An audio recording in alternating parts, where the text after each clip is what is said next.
एक दशक पहले भारत के लोगों ने संकल्प लिया, हमारा देश सशक्त, आत्मनिर्भर और आधुनिक राष्ट्र बने।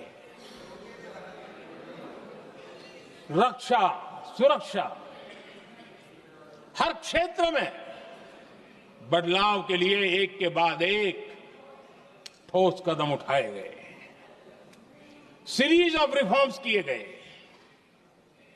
और देश में सेना में जो रिफॉर्म्स हुए हैं, जो आजादी के बाद पहली बार हुए। चीफ ऑफ डिफेंस स्टाफ की नियुक्ति, ये विचार कोई नया नहीं था, दुनिया में प्रयोग भी चलते हैं, भारत में निर्णय नहीं होते थे।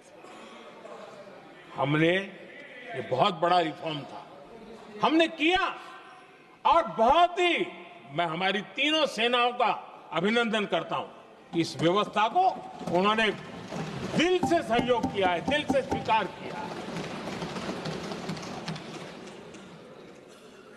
सबसे बड़ी ताकत ज्वाइंटनेस और इंटीग्रेशन की। इस समय नेवी हो, एयरफोर्स हो, आर्मी हो, ये इंटीग्रेशन और ज्वाइंटनेस ने हमारी ताकत को अनेक गुना बढ़ा दिया और उसका परिणाम भी हमें नजर में आया है, ये हमने करके देखा है। सरकार की जो डिफेंस प्रोडक्शन की कंपनियां थी, उसमें हमने रिफॉर्म किए। शुरुआत में वहां पर आग लगाना, आंदोलन करवाना, हड़तालें करवाने के खेल चल रहे थे, अभी भी बंद नहीं हुए हैं, लेकिन देश हित को सर्वोपरि मान करके उन डिफेंस इंडस्ट्री के हमारे जो लोग थे सरकारी व्यवस्था में, उन्होंने इसको मन से लिया, रिफॉर्म को स्वीकार किया और वो भी आज बहुत प्रोडक्टिव बन गए। इतना ही नहीं, हमने प्राइवेट सेक्टर के लिए भी डिफेंस के दरवाजे खोल दिए हैं और आज भारत का प्राइवेट सेक्टर आगे आ रहा है। आज स्टार्टअप्स डिफेंस के क्षेत्र में हमारे 27-30 साल के नौजवान, टियर 2, टियर 3 सिटी के नौजवान, कई कुछ जगह तो बेटियां स्टार्टअप का नेतृत्व कर रही है। डिफेंस के सेक्टर में सैकड़ों की तादाद में आज स्टार्टअप काम कर रहे हैं। ड्रोन्स, एक प्रकार से मैं कह सकता हूं, ड्रोन्स की जितनी भी एक्टिविटी हमारे देश में हो रही है, शायद एवरेज 30-35 की उम्र होगी जो लोग कर रहे हैं, वो सारे लोग, और सैकड़ों की तादाद में कर रहे हैं। और उसका ताकत, क्योंकि इनका भी योगदान था इसमें, जिन्होंने इस प्रकार के प्रोडक्शन किए हैं, और वो हमें ऑपरेशन सिंदूर में बहुत काम आए।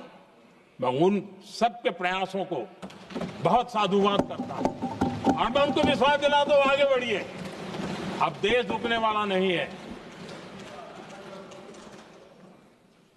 आदरणीय अध्यक्ष जी, डिफेंस सेक्टर में मेक इन इंडिया ये नारा नहीं था, हमने इसके लिए बजट पॉलिसी में जो परिवर्तन करना था, जो नए इनिशिएटिव ले रहे थे, वो नए इनिशिएटिव लिए। और सबसे बड़ी बात, क्लियर कट विजन के साथ हमने देश में make in India defence sector के अंदर तेज गति से हम आगे बढ़ रहे हैं। आदरणीय अध्यक्ष जी, एक दशक में डिफेंस का बजट लगभग पहले से 3 गुना हुआ है। डिफेंस प्रोडक्शन में करीब करीब 250% वृद्धि हुई है, 250% वृद्धि हुई है।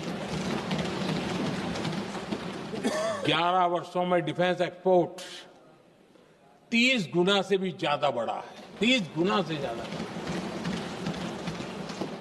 डिफेंस एक्सपोर्ट आज दुनिया के करीब 100 देशों तक हम पहुंचे। और आदरणीय अध्यक्ष जी, कुछ चीजें ऐसी होती हैं जो इतिहास में बहुत बड़ा प्रभाव छोड़ती है। ऑपरेशन सिंदूर ने डिफेंस का जो मार्केट है उसमें भारत का झंडा गाड़ दिया है। भारत आज बढ़ती चली जा रही है, मांग बढ़ रही है। ये भारत में उद्योगों को भी बल देगी, एमएसएमई को बल देगी, हमारे नौजवानों को रोजगार देगी और हमारे नौजवान अपनी बनाई चीजों से दुनिया में अपनी ताकत का प्रदर्शन कर पाएंगे। ये आज दिख रहा है, मैं देख रहा हूं। डिफेंस के क्षेत्र में जो आत्मनिर्भर भारत की दिशा में हम जो कदम उठा रहे हैं, मैं हैरान हूं। कुछ लोगों को आज भी तकलीफ हो रही है, जैसे उनका खजाना लूट गया। ये कौन सी मानसिकता है? देश को ऐसे लोगों को पहचानना होगा। आदरणीय अध्यक्ष जी, मैं स्पष्ट करना चाहता हूं, डिफेंस में भारत का